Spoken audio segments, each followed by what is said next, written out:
दुनिया भर की तरह चीन में भी मौसम सरमा ने अपने रंग दिखाने शुरू कर दिए। मुतादिद इलाकों में दर्जा हरारत -30 डिग्री सेंटीग्रेड तक गया और मनाजिर ऐसे जो खूबसूरती में अपनी मिसाल आप हैं। आइए ये सब देखते हैं इस रिपोर्ट में।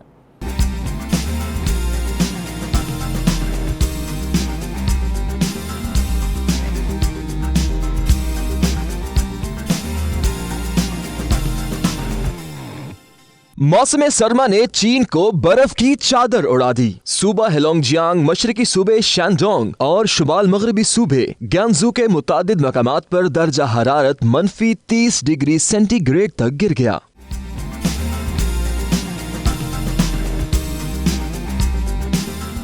शदीद सर्दी और बर्फबारी से दरख्तों समेत हर शय चांदी की तरह सफेद हो गई। खूबसूरत मनाजिर से महजूज होने के लिए लोगों की बड़ी तादाद ने भी सयाहती मकामात का रुख कर लिया।